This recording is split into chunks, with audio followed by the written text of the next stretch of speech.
Set. Places, everybody. And action.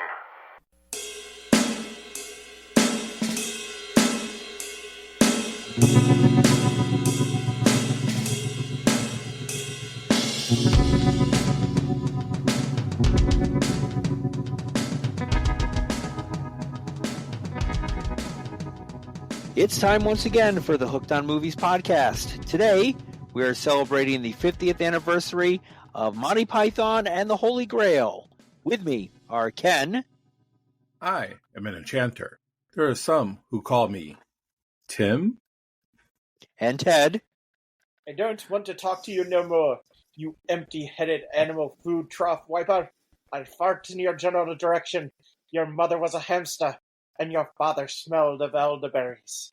And I'm Eric. And on second thought, let's not go to Camelot. It's a silly place. And it's a silly movie. It's just a little bunny. It's just a little That's bunny. what they all say. It's just a little funny. Nobody listens to me. So thank you, everyone, for joining in for another episode of Hooked on Movies. Of course, you can find us on all the streaming platforms, including the Dorkening Network. And we're on Twitter or X or whatever you want to call it. And we're on Facebook. Our Podbean app.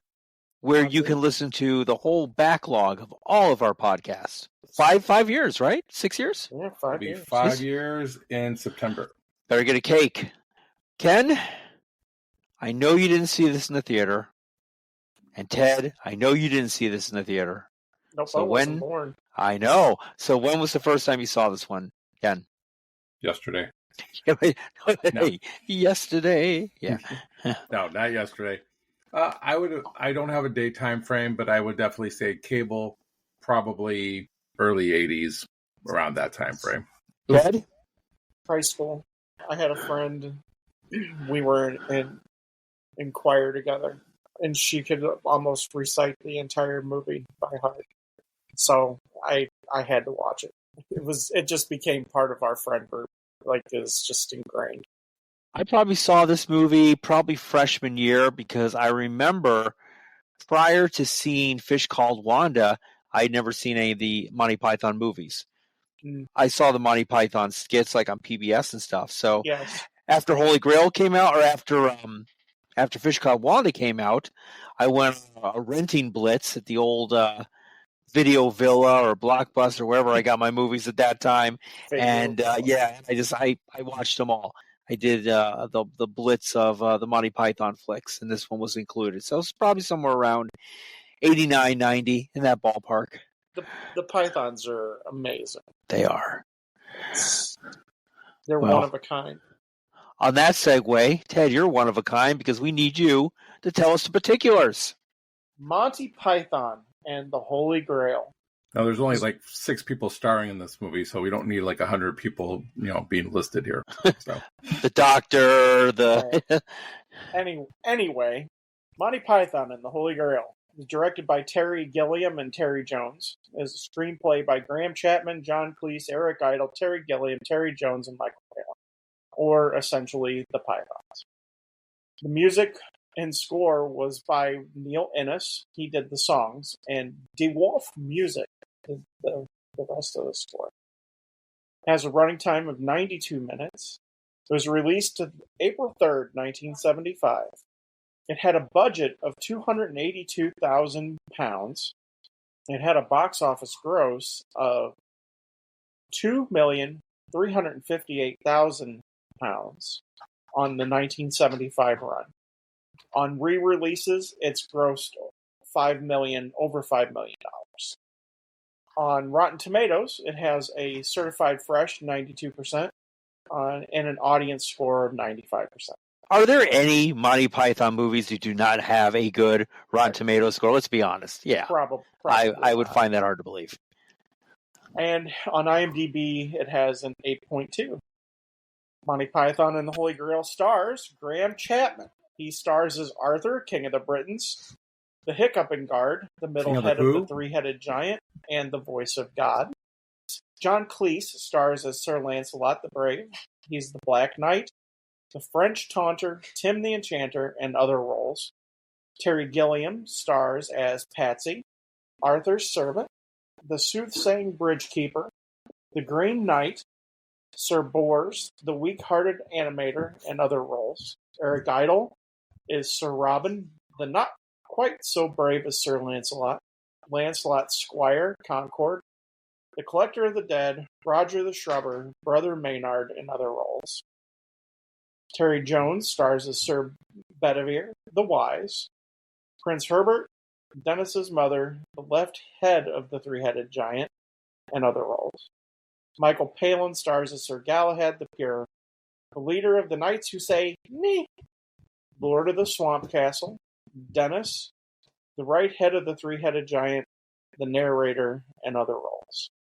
And really, everybody else is just kind of there. Who are the Britons? Those are the Britons. You wanted me to keep it short. I didn't even know we had a king. I didn't vote for him. Well, now's the time we all look forward to. It's Ken's Tidbits. Ken's Tidbits. I'm going to keep these tidbits short because we have a lot to discuss in this movie. All right. So, Led Zeppelin and Pink Floyd and Genesis, which Yes. I didn't know about Genesis, but they all contributed to this movie's budget. Peter Gabriel, Genesis, and the boys? It would have Yes, been Yeah, Peter wow. Gabriel, Genesis. Okay. Yes. Also some record labels and a stage producer. You could actually say this is kind of like a fan film.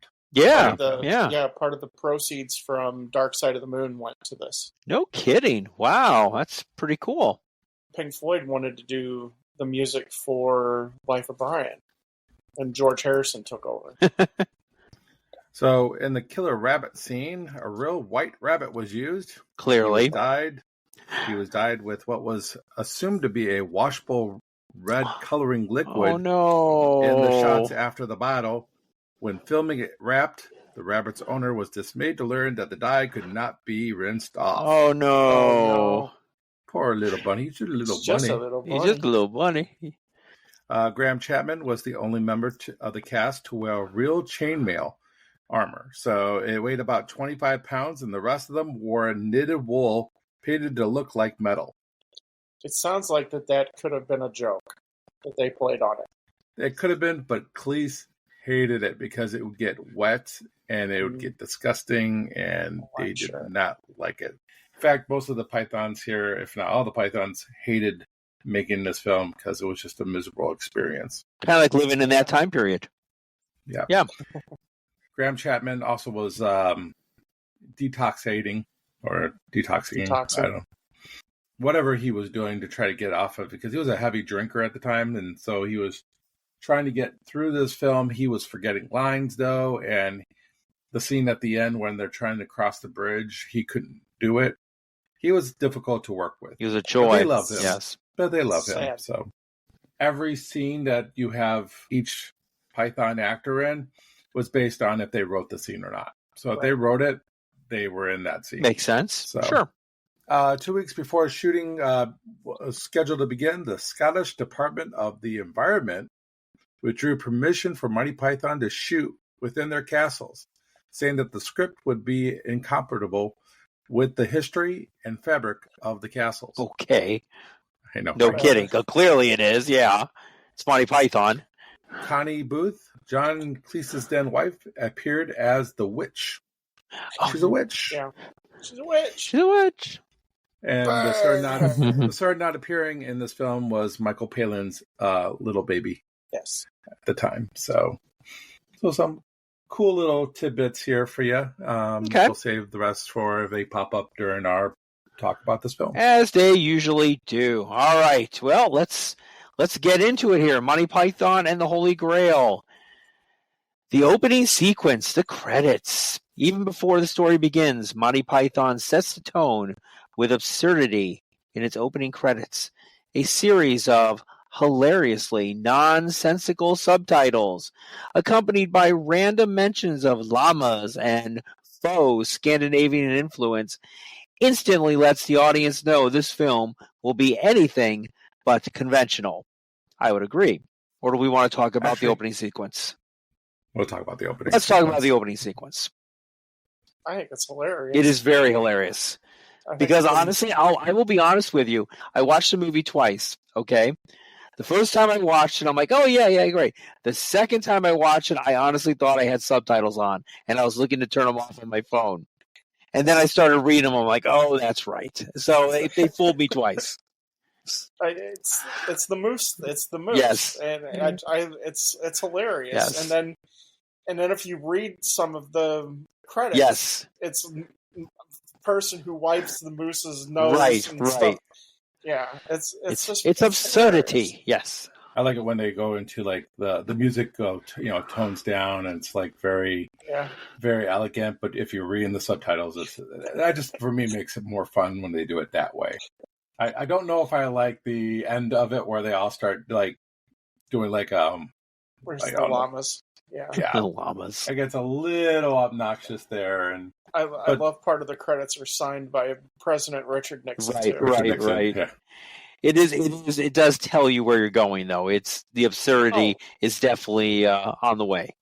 A moose once bit my sister. Right. Yes. No, really, it did. Yes. Yeah, it's funny. It is. It makes me laugh, and then it's fun to look through and catch all of the little moose.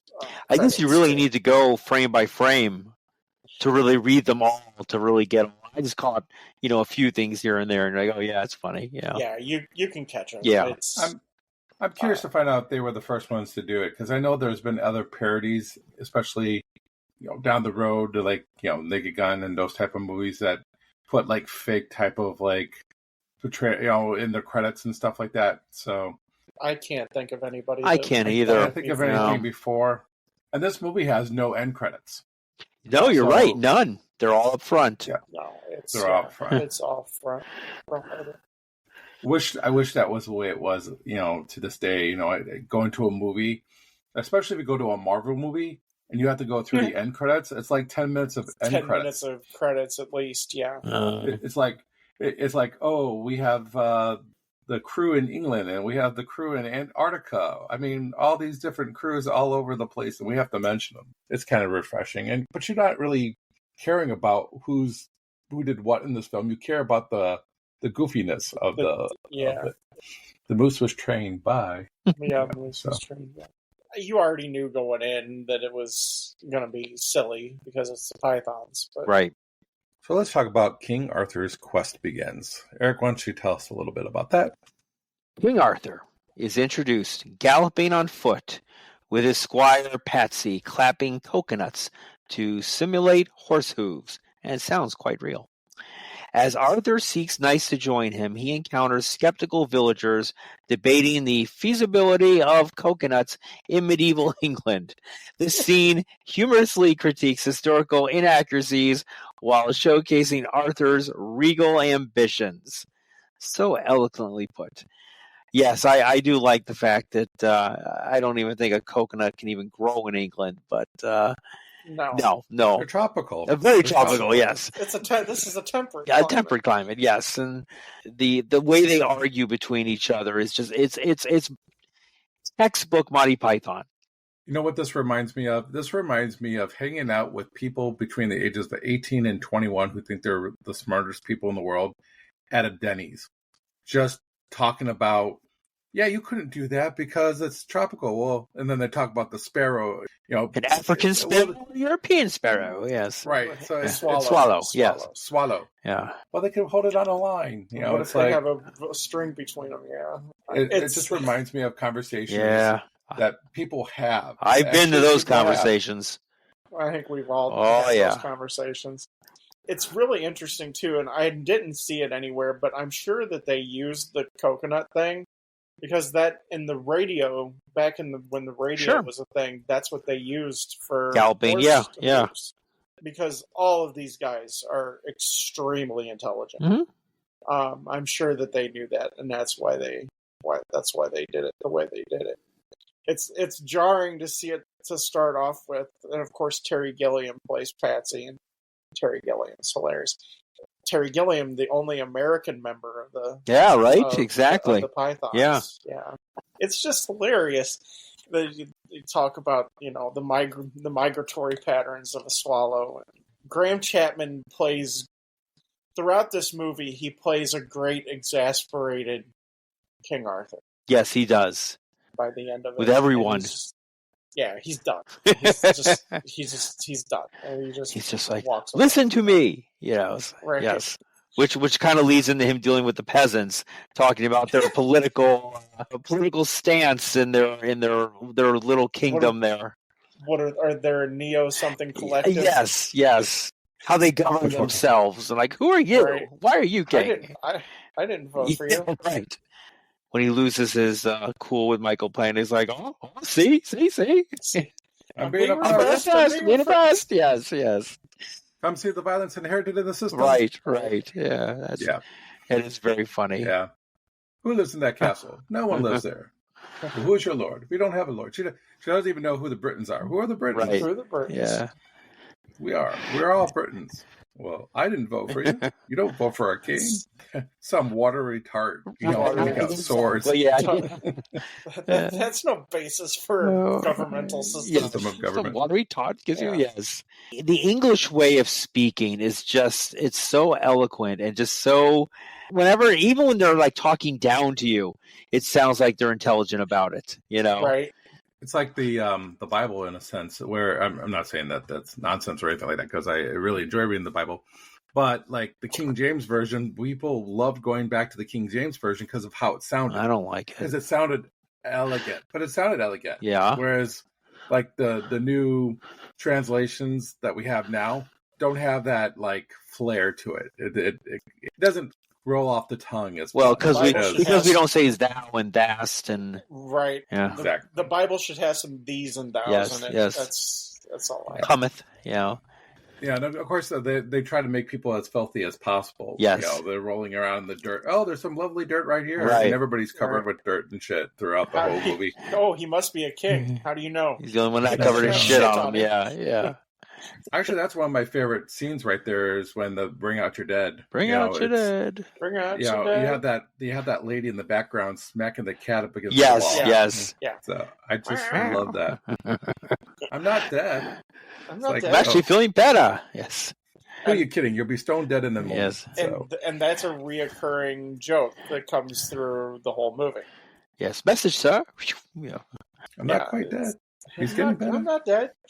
I love John Cleese, especially in that moment. He just how they do it straight. A lot of the comedy here is done straight. Oh, it's all straight. Yeah, it has to be. They play it off so well, And there's one scene where they had a real big problem with it, and we'll talk about it coming up. I don't know why that scene with Bring Out Your Dead is. It's one of those ones when we were younger we brought up all the time. When I was a kid, if you knew Monty Python and the Holy Grail, you could have long hours of discussions about the movie because you were cool. You were cool if you liked Monty Python. Yes. Very for much whatever reason, Monty Python made you a cool person. Oh, you saw Monty Python the Holy Grail? Wasn't that the best? And right. And what is interesting about this film, even though there's a lot of innuendos in this movie, it's kind of clean. All the Monty Python stuff is not like directly dirty for the most part. I mean, there's some not so subtle. Life of Brian. Yes, I know. Life of Brian is before like a 9-10-year-old watching this for the first time, I didn't know what was the oral sex. Right. I didn't know what any of that stuff was. I didn't know why he was so excited to take them all on. I didn't know what that was about. Spank me, spank me. Yes. Right. We're all going to get a good spanking. And I'm thinking, what's up with that? Why do you want a good spanking? Yes. A lot of stuff like this flew over your head if you're a very young kid, but there wasn't any nudity on it, and the swearing was very tamed actually to a certain extent. Right. So they don't go blue very often with their comedy. It's pretty straightforward. Well, we already said that their comedy is, they play it straight, but they kind of, in a sense, seem to honor the tale of King Arthur and his knights to a certain extent. Try to, yeah. Playing it straight brings out the absurdity, And I mean, that's the Python thing. I mean, that's why the dead parrot sketch is one of the funniest things. It's the absurdity and it's the sarcasm. Because whenever they're speaking to each other, they're always that subtle sarcasm in everything they say. And that's what's so funny. You have the documentary style going on in the background, so it's almost kind of like... Well, you don't know it's a documentary yet. Yeah. Almost at this particular time, you're getting to find out. You have the credits about who each of the knights were, and Sir not appearing in this film. Yeah. I think that's Eric Idle's wife's hand that's turning the pages, then later it becomes a gorilla's hand. Yeah, and I guess they bought like some type of... They saw it at a store, and so they think, hey, we'll throw that in there and see how that sticks. Yeah. A lot of things done on the cheap on this movie too. I mean, their budget was really small. Well, Eric Idle said something like it was 40,000 pounds or something like that. No, you said 200,000 pounds. Yeah, it's 200,000. It's 200,000 pounds, which is absurdly low. Like I watched him on tour, and I believe he said 400. But I mean, it's when you get on tour and stuff like that, you start changing things and making things. Well, and time passes too. Hotel budgets, booze. Well, they were talking about how they would have to share rooms and stuff like that, and And John Cleese is like, "Hey, I'm a movie star. I'm John Cleese, damn it! Why should I have to share a room?" So I'm doing Faulty Towers. Well, basically, Faulty Towers was loosely based on his hotel stay while making this movie. Was it? I didn't know that. Yeah, I didn't know that. That's funny. He used some of the stuff from when he was staying to make Faulty Towers. So my physical therapist, who was probably in her mid-20s, was telling me, that's her favorite show. Faulty Towers? No kidding. I was like, wow. Really? That is cool. Really surprising for someone in their mid-20s. Cool. The Black Knight. Arthur faces formidable Black Knight in single combat. Despite losing all his limbs, the Black Knight insists it's just a flesh wound. This iconic scene hilariously parodies the idea of unyielding bravery and determination taken to absurd extremes. And yes, it is. Yes. Fun tidbit about this part, and I believe it was Jones and Cleese. They actually did their own stunts with the first fight. Okay. It's Gilliam. Yeah. It's Gilliam. He plays the Green Knight. Yeah. Okay, it's Gilliam. They're actually doing their own stunts during that fight scene, which is a fun fight scene. It is. Which is funny because then after you have this fun fight scene, then the one against Arthur is just absurd. It's like, I mean, he like swings wildly, and Chapman just like moves a foot. Like, I'm gonna move it right here, or you're gonna miss. Hits him on the head with this sword. So what I love about this scene so much is just the horrible special effects with the limbs getting cut off. It is so comical. It's just so great. What are you gonna do? Bleed on me? Yeah. I'm invincible. Yes. You're a loony. Yeah, right. You're a loony. Actually, they have a different actor, and they're hopping on one leg. They actually had a guy who had lost his leg. Oh my God! Really? They actually have an actor doing the hopping there. That's hilarious. So Cleese isn't in the suit at that particular time. It's another actor. So that's funny. A little fun tidbit there. So we'll call it a draw. Yes. I like it that he takes off the arms first, and then I'll have your leg. Though it's probably what people remember the most of this film. That is this scene. Bringing Out Your Dead. I don't even think Bring Out Your Dead is even close to this. I think this, whenever you see posters of this movie or memes or anything like that, it's of this. True. The Black Knight always prevails. Until he doesn't. Until he doesn't. None shall pass. Right. Just leaves him there as a stump. Bite your legs off. Right. Come on back, yeah. The Tale of Sir Bedivere and the Witch Trial. Bedivere, a knight with questionable wisdom, explains his scientific method for determining who is a witch. The villagers follow his ludicrous logic, leading to a comedic trial that highlights the absurdity of superstition and mob mentality. Wow, that's well written, actually. That's exactly it. Yes. It's science. The meaning of Bedivere, the whole witch idea is hilarious. It is. It's that scene is where Gilliam and Idol couldn't keep a straight face. I bet. So there's one point where there's the long silence where Terry Jones asks them a question, and there's that dead silence. Yeah. And you see Eric Idle bite his scythe. Okay. The reason he's biting the scythe is because he's trying not to laugh. Laughing. Yeah. I guess that scene took so many times for them to do. And it was Cleese that kept breaking them. He purposefully would keep making the break longer.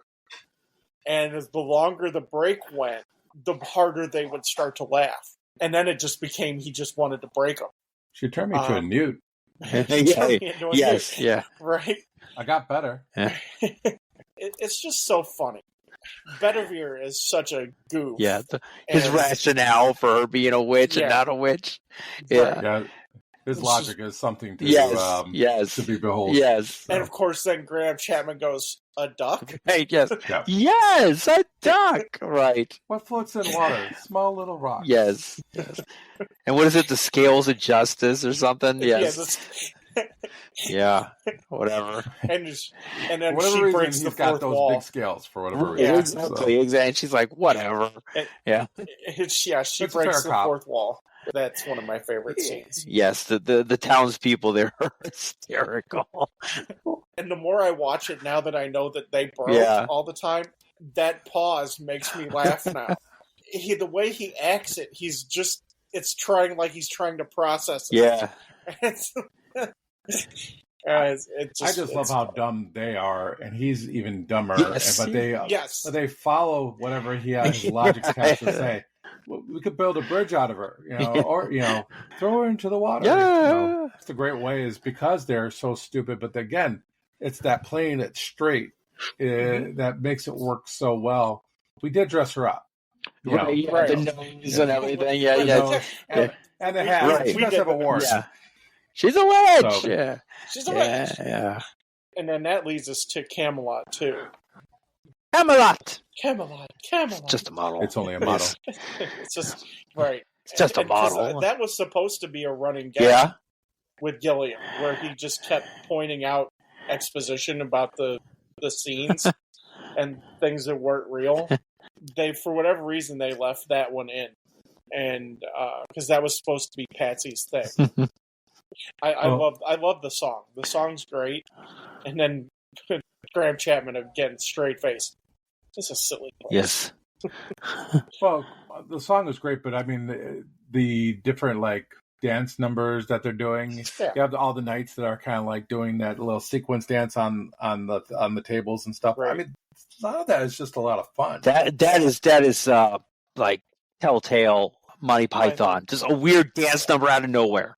I mean, you could argue that this movie is somewhat of a musical. You could, a little bit. yeah. I mean, well, they made it into a musical. They did. Spamalot, yeah. They did Spamalot, yeah. There's just a lot of numbers, and we'll talk about some of the singing later on where they make fun of singing in movies and stuff. But and then after that they meet God, and that's hilarious. Yes. Too. Great idea, Lord. Of course it's a great idea. It's a great idea. It's my idea. Arthur, King of the Britons. Yes. Don't avert your eyes. Yes.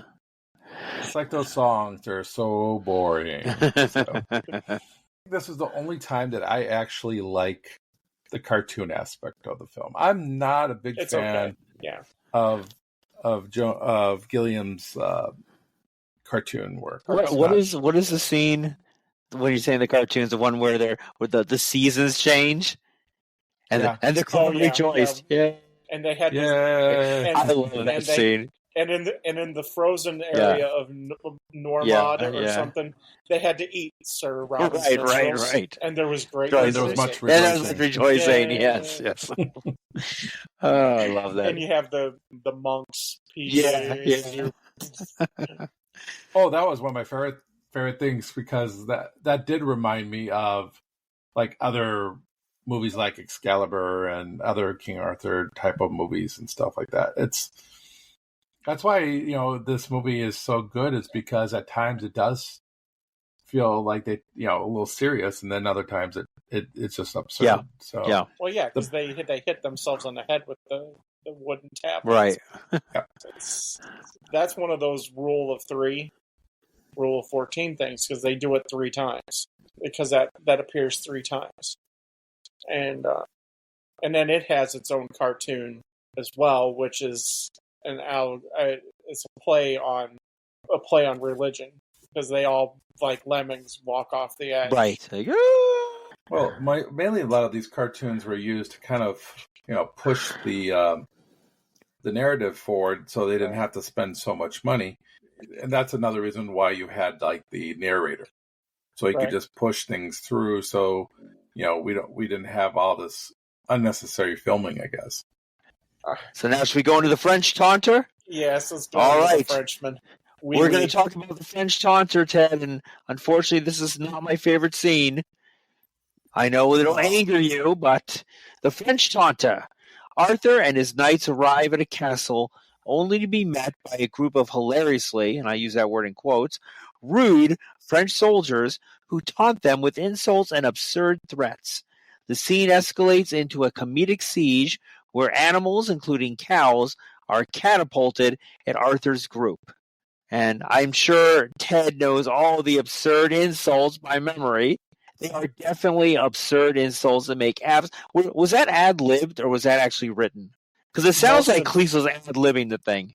Few things that he ad-libs, but most of it's written. Cleese hates ad-lib. Does he? Okay. He doesn't care for it at all. Most of the stuff is they come up with things on the fly, but then they record it. Barely ever do they record something that has them ad-libbing. They might figure something on the spot to do that wasn't in the scene. Yeah, that's more or less. And it's odd because I should really like the scene because I have such a staunch hatred of the French, and they are really just making fun of the French, like like a French castle in England. I mean, right there, it just makes no sense. But I don't know. It just seems so over the top, even for them, that it just doesn't. For me, it just doesn't do it. That scene's my least favorite in the movie. It could be overplayed a little bit. I think it could be a little long, especially when you bring it back later on. I don't like it twice. I think having it one time and one time only would have been fair. But there is something to say going around in circles. If they started off where the Grail was at to begin with, and then they do all this stuff just to go back to the castle that they originally were at. No. It's kind of cool. Well, it's not the same castle. It's not, but I like to think it is. Oh, you like to think? Okay, I like to think it is because I think then that makes the whole quest even more. How many French castles are there in the English countryside? Well, back in 932, it's not that big of a stretch. Yeah. I mean, we're talking about right around the time that it's 93 squared. Get it right. 93 squared. Yeah. I mean, point in time in that history in medieval times, or the Dark Ages, it's not that big of a stretch. They look like Spanish conquistadors the way they were dressed. A little bit, but they are dressed like French soldiers from the time. What gets me is they say, we're here for the Grail, and he goes, we already got one. Right, we already got one, yeah.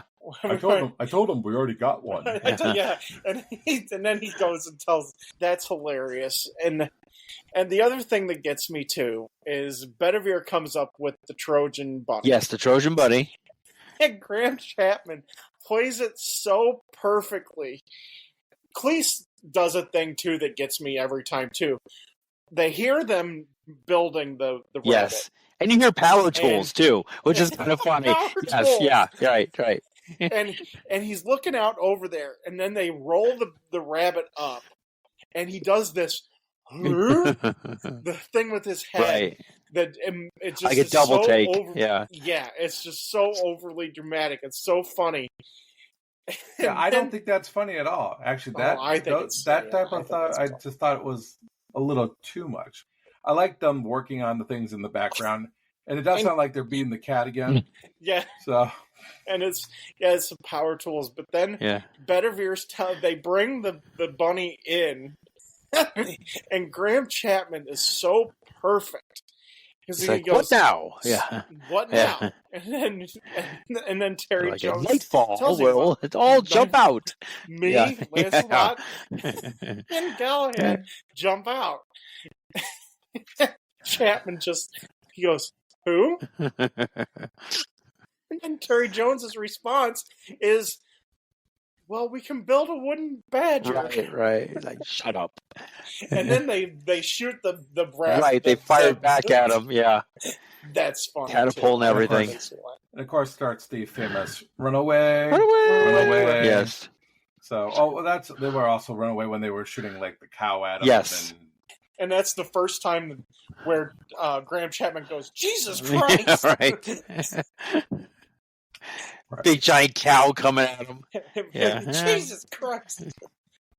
So we got all the knights going their separate ways. For whatever reason, though, Arthur and Bedivere are together, and they probably are lovers. But dun. Because Arthur, I bet you're gay. No, I'm not. Because Arthur thinks Bedivere's smart. The knights who say knee. Oh, that drives you mad after a while, but okay. Arthur and his knights encounter the mysterious knights who say knee, who demand a shrubbery as payment for passage, and that's such an English word, shrubbery. It's a great word, though. Their bizarre dialogue and peculiar quest showcase Monty Python's knack for creating eccentric, unforgettable characters. Yes. Are you saying Nick to that old woman? Yes. Right. Do we know the backstory on knee, where that came really. from? No idea. Okay. No. Just I'm not sure why that is such a thing, but it works. Yeah, right? yeah. And I love the requirements for a shrubbery, though. Yes. Yes. It can't be too big. Not too expensive. Not too expensive. Create a little path. Mm-hmm. A path. Path. The little knights behind the big knight are almost as funny as the big knight. Yeah, when they were repeating. Yeah. We meet is it Roger the Shrubber? Roger, yes. Yes. Is it Roger? Roger. Yeah, it's Roger. I'm a shrubber. Yeah. Yes. And he does all these different things with shrubbery. Right. And times are tough for a shrubber. Then, of course, they get the shrubbery. Right. And they plant it. They're like, no. And all of a sudden, now they're no longer the knights who say yeah, right. Because they just want another shrubbery. And he's supposed to hack a tree down with a rabbit or something, an animal. No, it's with a herring. A herring, yes, that's right. Right, yeah, that's right. A herring. And then we find out what drives the knights who say knee. That it drives them crazy. Yes, is you can't say it, and if you say it, you said it again. Right? They keep saying it. That's how they get past. I'm not sure I'm a big fan of that one, of the it part. I mean, it's funny because I feel like you have to watch it a few times before you realize which word it is. Yes, I did have to, actually. Especially when you're younger, you're probably not going to catch on what is causing them to go crazy, but for me, it's just, I feel like it's a little overkill a little bit. I like the beginning of it with the knee, but the it part for me kind of got a little redundant a little bit. It makes sense Grows on you. that there would be some. They've established that saying knee in the town is like a curse word, right? And everybody goes in fear of it. So it would make sense that there would be something that they would be afraid of. It's interesting that Bedivere can't even say knee. He says no. That's funny too. So it's an ongoing thing that he can't pronounce things, right? And it's an ongoing thing that that King Arthur can't count to 5. Right. So he goes 1, 2. No, he can't count to 3. Well, he can't count to 3, but he always says 5. 5, 1, right. 2, 5. 3, sir. 3. Yes. So he's always forgetting 3. So there's always somebody that has something that is debilitating to them. Didn't they do it with the hand grenade too? Yes, didn't count. Yeah. Where you find out. That's where you find out he can't count to 3. Jeez. Yeah. Pretty funny too. That's a very iconic part of the movie. Yeah. Yeah, like I said, I just think it starts well. I just think it's played, and and you're going to have that in the movie. You're going to have parts that are just not going to hold the whole scene from start to finish, unfortunately. And I think this is one of them. Sir Galahad and the Castle Anthrax, one of my favorite scenes. Of course. Yes. Favorite now that I'm older. When I was younger, right? Not so much. Right. But, now you get it, man. And Michael Palin is now I get it. He is the best in the scene. So Sir Galahad, the Pure, finds himself in a castle of maidens who tempt him into abandoning his quest. The scene is filled with innuendo and comedic tension as Galahad struggles to maintain his virtue, only to be rescued inappropriately by Sir Lancelot. Yes. So what do they have? You're a doctor? Yes. You're doctors? Yeah, well, we've had medical training. Right. So what is it? They have this like lights beacon that the beacon that's Grail. Yes, that looks like a Grail. Grail yeah. beacon. Yeah. And, this is not the first time. It's not the real Grail. Yeah. So I guess other people have come to their place looking for the Grail. I guess Michael Palin is. He is. His deadpan humor is the best. Yes. It's like, oh, I guess I can stay. Yeah. I guess I can stay. Well, I love how strong he is at the beginning. Yes. It's like he's I must see the Grail. I must. Right. Yes. It's not till she says, you give us each a spanking, and then the oral yes, sex. It's like, oh, yes. Everything changes. Yes. Everything changes. He goes from rejecting them to like, well, I guess I could stay for some a bit. time. Yes. I guess I could stay for a while. I love where she breaks the fourth wall. Yes. And she's like, I'm really enjoying this scene. Yes. And I thought we were afraid that it was going to get cut. Right. And then it goes through. Get on with it. Get on with it. Get on with it. And God says, get on with it. Yes. And a future character, Tim the Enchanter, says, get on with it. Yes. I'm going to disagree with both of you. I don't like the fourth wall being broken. You don't? I love it. I think it's unnecessary. That's why it's so funny. It's totally unnecessary. I don't think she delivers it in a way that I think if Palin delivered Terry it, Gilliam I think that has would have been the perfect part of that, where he says they were all going to be pussy jokes. Get on with it. Yeah, but I do think it's one of my favorite scenes now, of course, being older. But just coming into the house and you have all these 15 to 19. Yeah, 15 to 19. Yeah, 15 to 19-year-old blonde and brunette. And I mean, the funny thing is anyone of that time period, we know there's no way in hell they're looking like that. They're all clean. No. They're all nice white garb. But it is. Well, what else are they going to do but clean themselves, right? Naughty suit. Yes. Bad suit. Yes. Doctors. You're doctors? Yes. You're doctors? Yeah. You don't have to check that. Right. Yeah. Oh, now we must. Yes. There's no Grail here. Right. Yeah. So. And then Lancelot just comes in like, blazing sword, yes.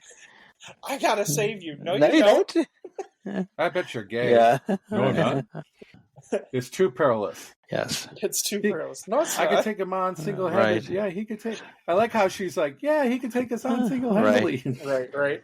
And then she's like, oh, shit. Yes. When he leaves, it's like, damn, we had a man. Finally, we had a man. A fun little bit. Yes. I really enjoy that one.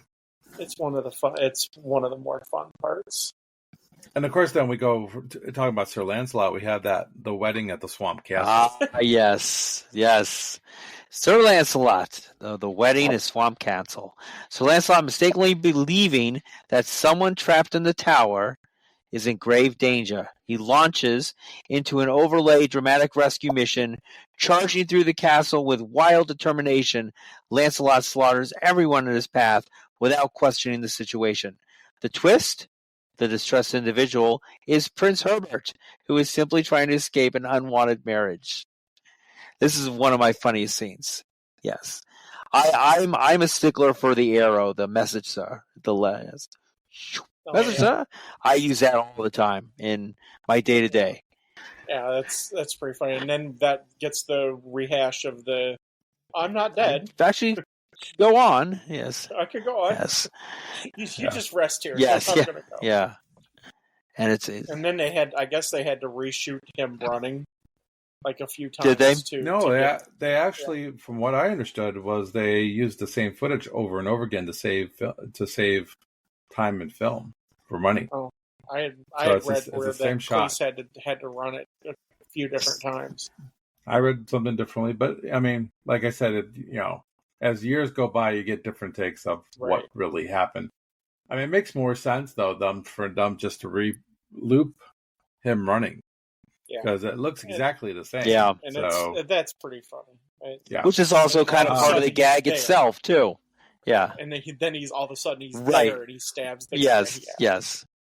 So the way this is filmed for first-time directors in a film, basically here, and Gilliam and Jones kind of did bicker against each other because they had two different styles. Yeah. But this is kind of shot. Mostly, this is shot as like a TV episode. It's a wide shot. And so I think it allows for them to actually just get more into each shot so they don't have to take as many shots because of how wide it is.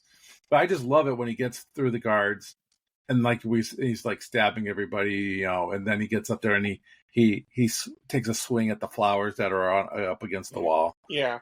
It's just, I love how the fact that it just makes fun of the damsel in distress and how the man is supposed to come and save the damsel in distress just to find out. Herbert does want to sing, and the father's like, no, we're not doing that here. Yes. So this is actually Cleese's favorite scene. Is it?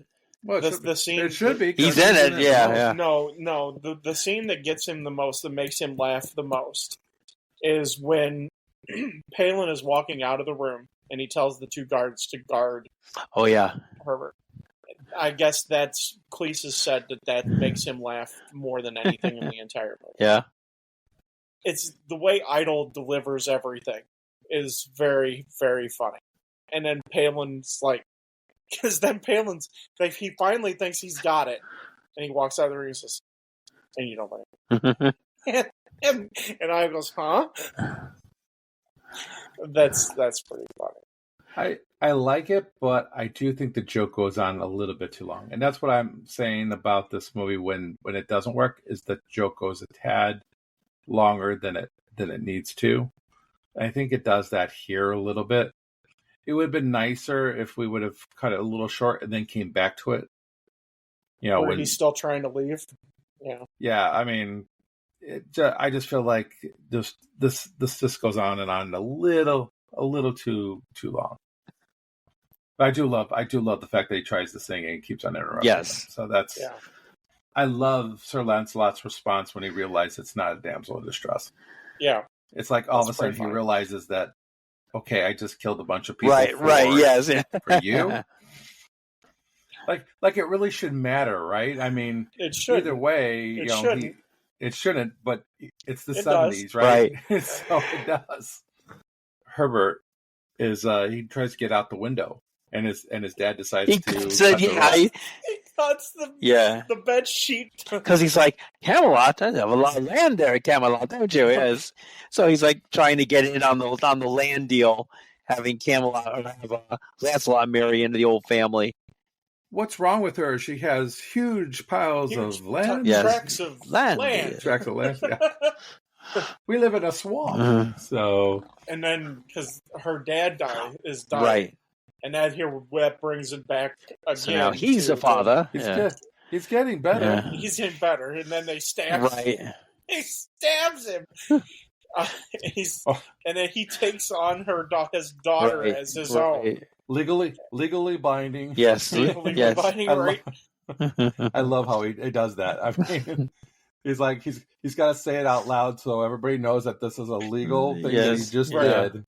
So, that's why I think I like Palin so much. Is he's just I don't know what is it about Palin, because I think all of them do it the same way, but there's just something about his delivery that I just buy into more than. I think him and Cleese are the ones I buy into the most. Whereas I think Eric Idle's more like funny, like deliberately funny. Like Eric Idle comes off as deliberately funny, in my opinion. He says funny things. Whereas Palin and Cleese don't say funny things, but the way that it's presented is funny. Mm-hmm. So I think that's the difference between like someone like them and Idol. But it's why they all work so well together, because everybody can find something funny about each particular person. It's unfortunate, though. Eventually, of course, Idol and Cleese, didn't get along, and I don't know if that was always something was the case, or if that stemmed throughout the years. I believe that Idol kind of took Spamalot and made it his own, and kind of left the other Pythons out, and I think there was some animosity because of that. Because Idol and Cleese they'll go after each other on social media, even up to this day now. So, yeah. It doesn't happen as much anymore. Cleese's one-man show that you were talking about, that he's doing his speaking tour, he's a lot more forgiving of Eric Idle now. They don't bicker nearly as much as they used to. They probably see the end coming. Yeah, I mean, come on, yeah.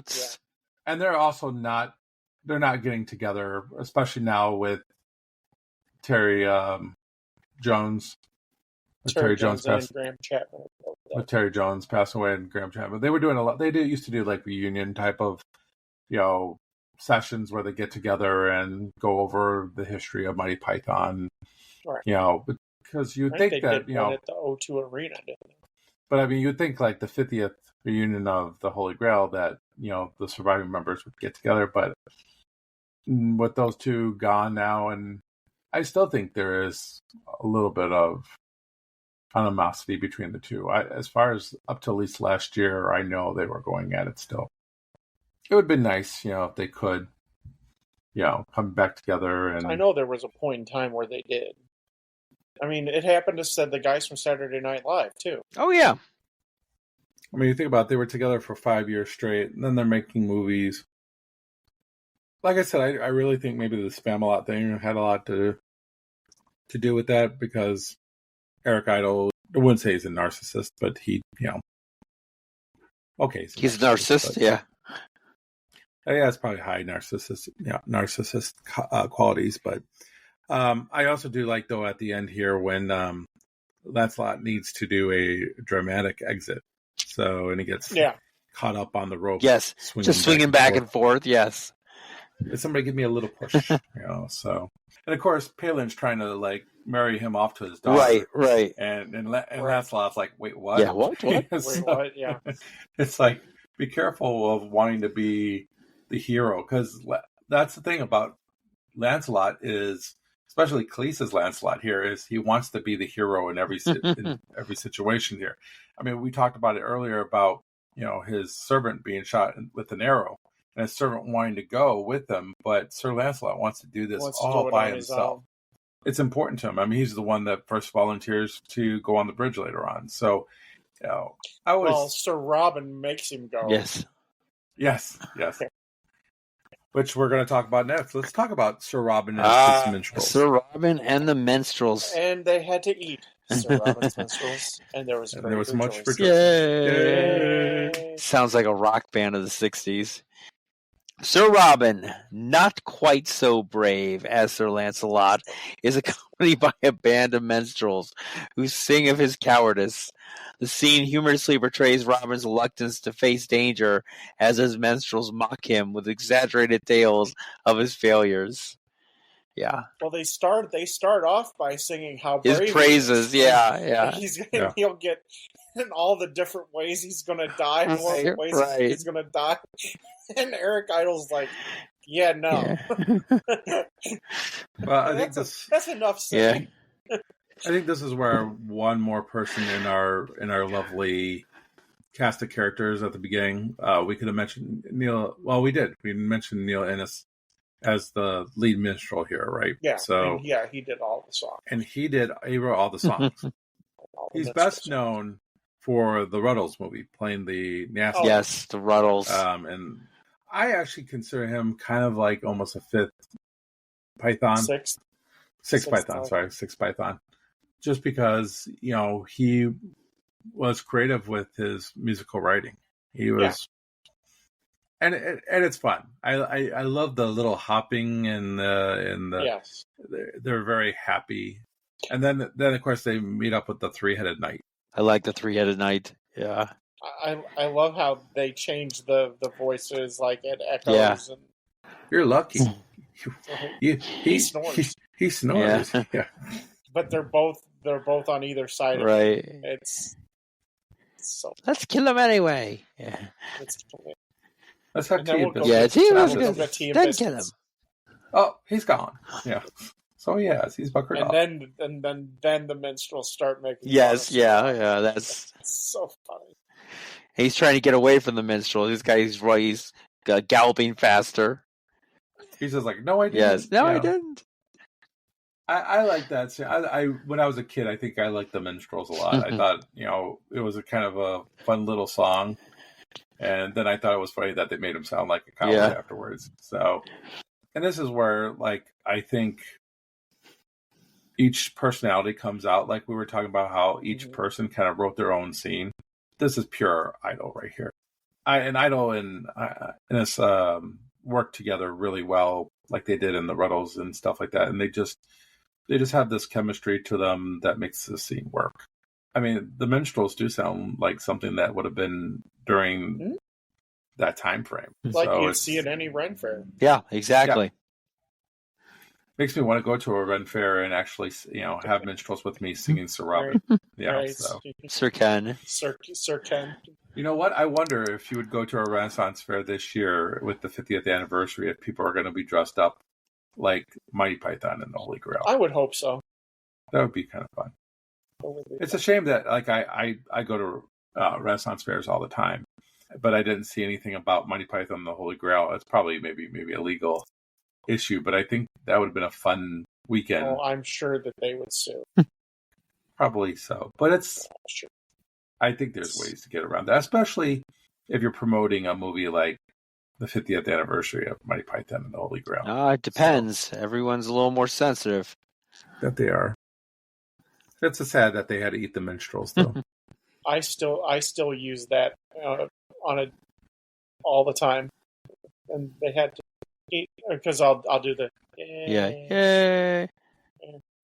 And there was much This rejoicing. must rejoicing. Yes. I'm gonna have to put that into some of the stuff that I do. And there was much rejoicing. Yes. There's much Yay. And see if anyone catches it after you say that.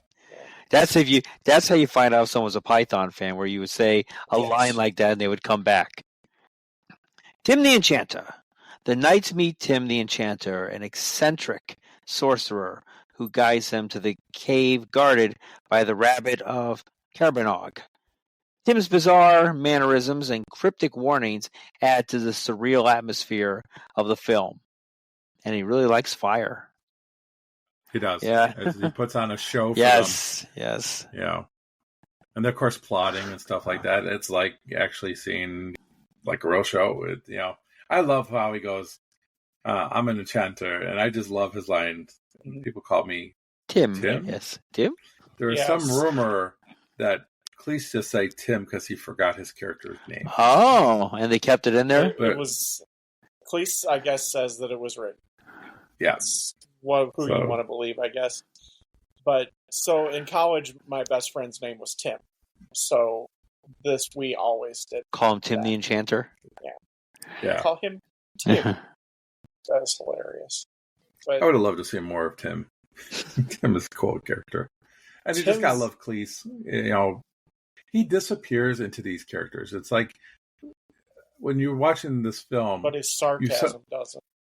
No, the sarcasm doesn't. But you gotta give the makeup people their props, because they disguise sometimes these actors really well, to the point where it's like, okay, who's playing this character? Yeah, you'd never know that Terry Jones is playing Bedivere. Well, he also has the helmet on it. He has the all helmet, time, right? But yeah, so you would never know. The only reason why you know is because you could do a process of elimination, basically. Right. So my favorite part of Tim, though, he's warning them of the rabbit. Mm-hmm. And of course, Robin goes, I soiled myself. I soiled my arm. Yeah. basically for no reason, right? So And they completely dismiss him and this is what I use this all the time as well. And then the rabbit, of course, he decapitates the one, and Tim goes, "It's just a little bunny." That's what they all say. Well, at first he's trying to describe his bangs and he's like, and that he can leap and all this other stuff, but he can't finish any of the sentences because they sound absurd, by Right. mentioning it to them. But it's funny that Tim is like trying to explain, and then when he's like, like I told you so type of deal. And I love the battle between the bunny and them, and I mean, you can see that the bunny's on some type of wire going from one end to the other. Right. So, that's not the real bunny. That's a plush bunny. But well, yeah. I don't think they're going to put a real bunny on a wire and have him slide from. But it's still hilarious. Too bad they couldn't get the die off. That's sad. that is kind of a just bummer. a little bit. But then that leads to also one of my favorite parts, which is the holy hand grenade of Antioch. And it's just hilarious. The Book of Armaments. The Book of Armaments, chapter 9, verses 9 to 23. And then they have to skip a few, through some of that because it just repeats itself. He's reading about blowing people up and Pretty stuff. much. How do you say hand grenade? Book of Armaments, yeah. And the number being 3. And then number 5, it's like no. 5 is right out. It's right out, yeah. And 4, if only preceded by 3.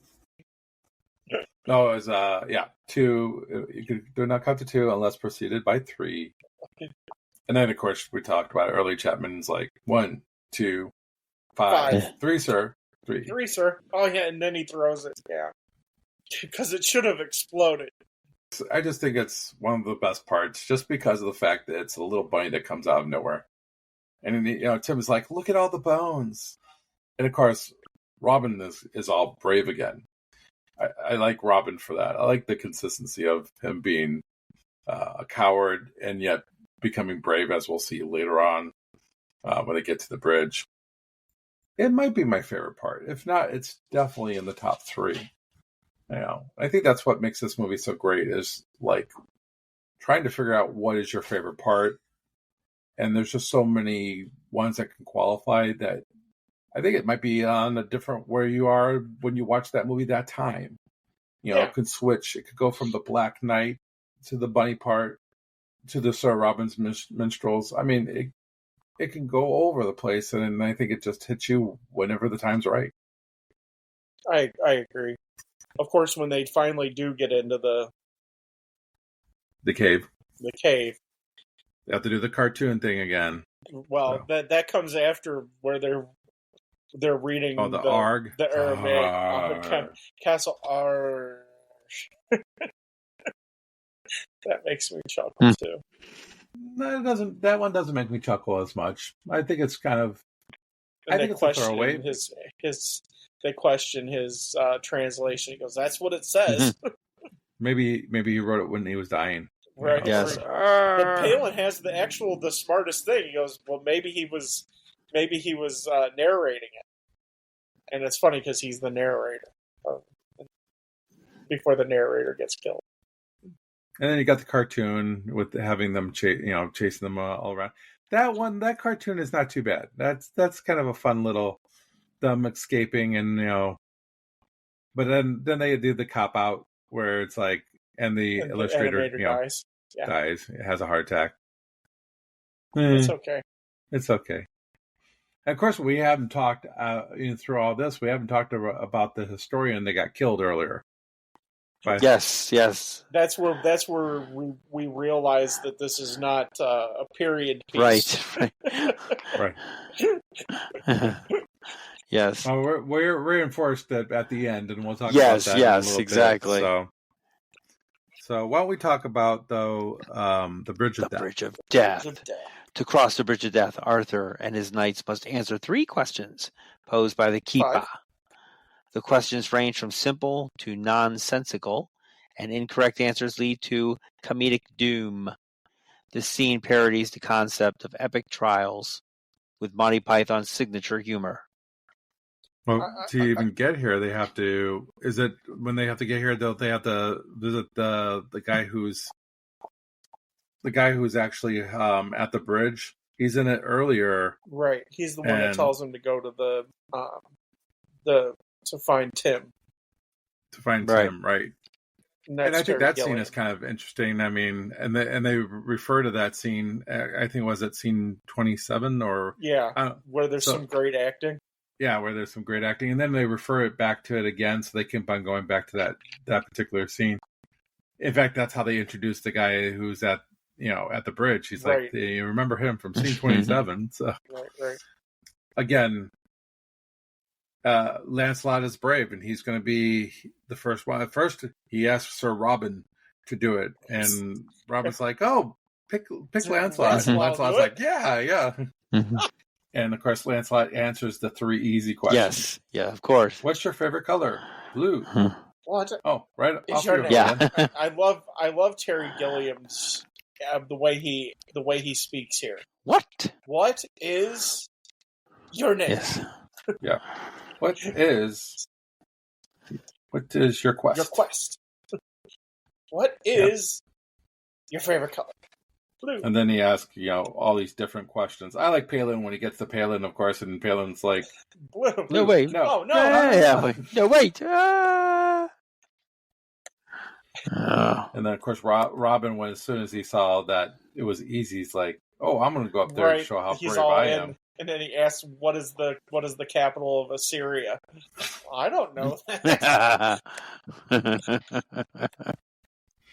of course, you get to King Arthur, and then it's about swallows. Right, and then he asks the bridge keeper an African or a European swallow. I don't know.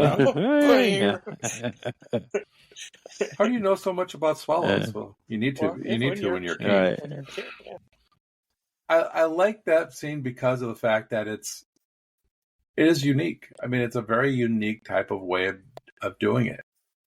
It's a good way to weed everybody out. Right, kill them all. Yeah. Well, then, of course, Lancelot makes it first, but he gets arrested right away for He that. gets arrested, that's hilarious. This is where I have a little bit of a problem, and I guess we could finish this off with the sudden ending here. But so, Eric, if you want to read out the end of this movie sudden ending. As Arthur and his knights finally reach the castle where the Holy Grail is held, modern-day police officers arrive and arrest them, abruptly ending the film. This unexpected conclusion subverts all expectations and leaves audiences both surprised and amused. I don't know if I'd go with amused. I was very frustrated with this at the end. Yeah, I was like, that's it? It's over? That's it? And when you're younger, you don't understand the things about budgets, and you thought you were going to get a funny fight scene or something like that. And granted, they get to see the French taunters again, which, like I said, I like it for the fact that it brings you come back around. In my opinion, you come back around to where the quest began. I know Ted says that the 2 separate locations, but I like the idea that it's the same location. They don't realize it until they actually get there. So unless they just move around from place to place, but I think it's funnier if it's the same place and they didn't realize it until they got there. Their taunts aren't as funny as the first time. No, it's not as funny. And like I said, this scene kind of just ends disappointing. It reminds you that this was probably a bunch of people from a Renaissance fair that decided to play dress up. And went a little wrong and got in trouble. Yeah. So I do like the fact that they actually, with Graham Chapman's Arthur, they have to put a hood over him, for protection of his identity, because he's a king. So because they don't do that to Bedivere. I remember being frustrated as well when the first time I saw it. Now it's okay, because I know it's coming. You've accepted it. But I guess what I was reading is there was supposed to be a big fight scene. Yeah. But they ran out of time. They couldn't afford it. And they were all so miserable. They're like, get this thing over with, right? We're done. But it is funny that they get arrested. I mean, that's rather humorous.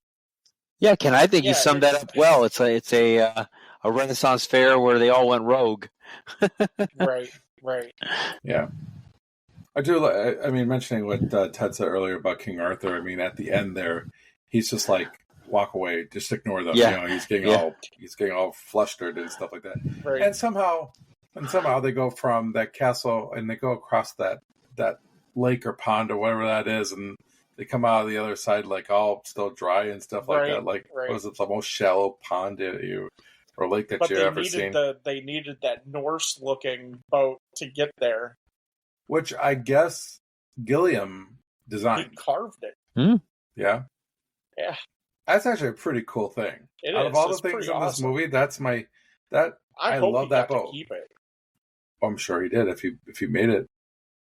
Unless he had to give it to somebody from Pink Floyd or something like that. Yeah, right. As part of their donation. It's part of David Gilmour's collection.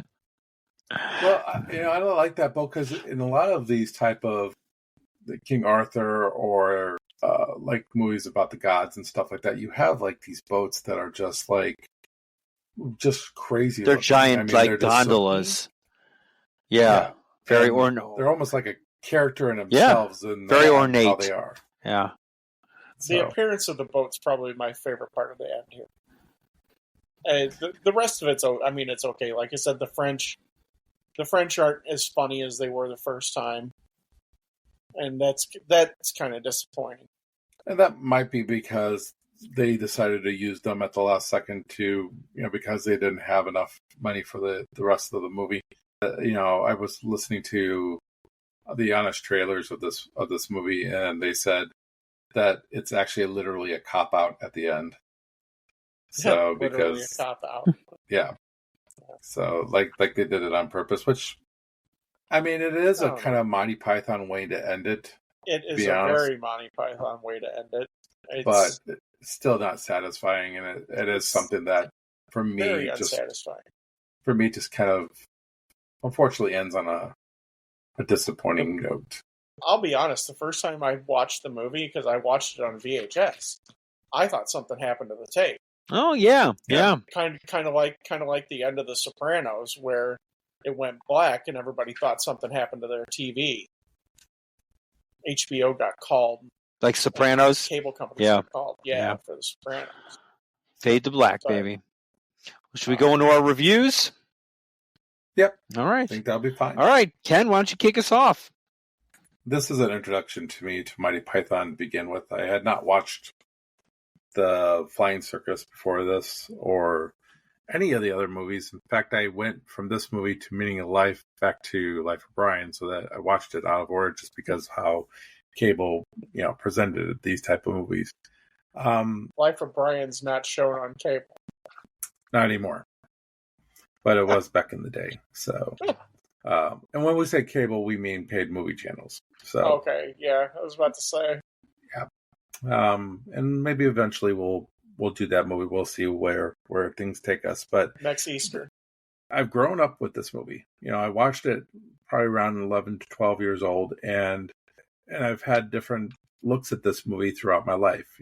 One as a kid, one as a young adult, and of course now. And it's an appreciation. This movie for me is one of those movies that I appreciate for being part of my life all those years. Is it as funny as it once was? I think so. I think it's one of those movies that hold its value because of the fact that it was a low budget movie that didn't have to rely on special effects, and it just relied on the writing. And the writing for the most part here is really good. I do think, like I said, sometimes the jokes go on a little too long, and the ending is unfortunately, well, I'll take a quarter of a hook off because of that. So I'll finish off with the review and just say it's 4 1/4 hooks. Is it something I'll watch again? Of course. It's probably one of the most watched films of my life. Yeah, I definitely highly recommend it. If you haven't watched it yet and you're our age, you missed out on life. I don't know what's happened to you. Yeah. My dad hated English humor, so this he would. Well, yeah. So you know what? My father hated English humor too. Actually, yeah, it's funny you say that. My dad wasn't a big fan of this movie either. He didn't like Monty That's kinda Python, funny. actually. He wasn't... My Benny dad Hill, Monty wasn't a huge- Python, not Yeah, his thing. Yeah, it's funny you say that. mine too. And that's so funny because my dad, his thing with Carlin and everybody really shaped my humor. But this passed him by. I think that is why I probably like it as much as I do, though. And I love movies my dad likes, and I love some of the other things that my dad likes. But this is almost kind of like my own thing too. Like, and it's in a way kind of tells me what kind of humor I like. So it's not my dad's humor that I like. It's not something that my dad has watched. So when I watch this and my dad dislikes it, then I know that this belongs to me. This is my type of humor, not his. So I appreciate it probably for that reason. So we're not going to be doing, what is it? Hello, Giorgio? Yes, Giorgio. Yes, Giorgio. We won't be doing that on the podcast anytime soon.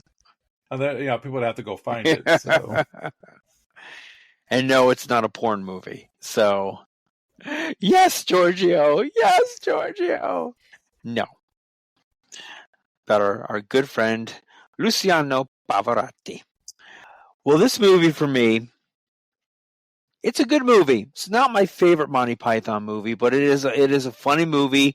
It's got your ups and downs. There are some scenes that are absurdly funny, and there are some scenes that are just kind of flat. But it's a fun movie. It's Monty Python. Come on. It's like Ted and Star Wars, right? There isn't a bad one. If you love Monty Python, you're going to love it. And if you haven't seen any of these movies, I don't know where you've been your whole life, so you need to go out there and just rent them or stream them, do whatever the hell you want. Just watch them. It's fun. For me, it is 4 hooks all day. How about you, Ted? So this movie is a litmus test movie for me. If we're going to be friends, you have to know this movie. If you can't quote, if you can't quote any of this movie, to me, it's going to be real hard for us to be friends. This, to me, is one of the funniest movies I've ever seen. I'm a little bit different with Ken because I actually knew a couple of the sketches before. The Dead Parrot sketch is, I think, one of the funniest things ever written. I know that there's some things that aren't so funny here, but it all makes me smile, and at least brings out a smile. There's nothing here that I go, man, I wish this would get over.